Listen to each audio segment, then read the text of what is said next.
ইস্তেগফারের মাধ্যমে আপনি কি কি পাবেন এখন আমি আপনাকে কোরআন থেকে আল্লাহ সুবহানাহু ওয়া তাআলা যেভাবে স্পষ্ট করেছেন জানিয়ে দিচ্ছি। এক নম্বর হচ্ছে আল্লাহ রাব্বুল আলামিন আপনার জন্য রিজিক অবারিত করে দেবেন।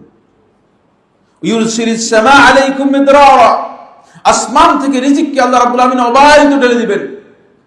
শুধু ইস্তেগফারটা সব সময় যেভাবে করার জন্য বলেছি ঠিক সেভাবে করতে থাকবেন। রিজিকের জন্য ধান্দা করতে হবে না,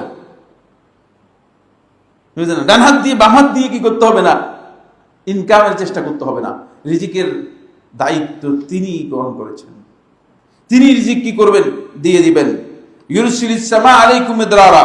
তারপরে 2 নম্বর হচ্ছে ওয়ায়ুমদিদকুম বিআমওয়াল, আপনাদের সম্পদ বাড়িয়ে দিবেন। সম্পদ বাড়িয়ে দিবেন কিভাবে? সম্পদের বরকত বাড়িয়ে দিতে পারেন, আপনি সম্পদই বাড়িয়ে দিতে পারেন।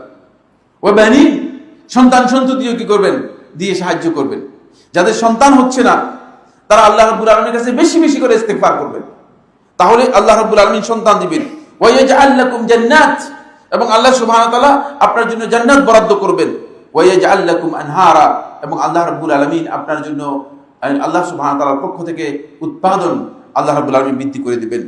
এটা আল্লাহ সুবহানাহু ওয়া তাআলা ওয়াদা করেছেন, ইস্তেগফারের জন্য আল্লাহ রাব্বুল আলামিন ওয়াদা করেছেন। এই আয়াতে দীর্ঘ তাফসীর আহলুল ইলম করেছেন যে আল্লাহর বান্দাগণ যদি সত্যিকার ইস্তেগফার করতে থাকে তাহলে আল্লাহ সুবহানাহু ওয়া তাআলা বান্দাদেরকে সেই ইস্তেগফারের মাধ্যমে আল্লাহ রাব্বুল আলামিন বান্দাদের সকল প্রকার অভাবকে আল্লাহ রাব্বুল আলামিন বান্দাদের দূর করে দেবেন। কিন্তু দুর্ভাগ্যের বিষয় হচ্ছে আমরা সেইভাবে ইস্তেগফার করি না, বা সেভাবে ইস্তেগফার করার জন্য চেষ্টাও করি না।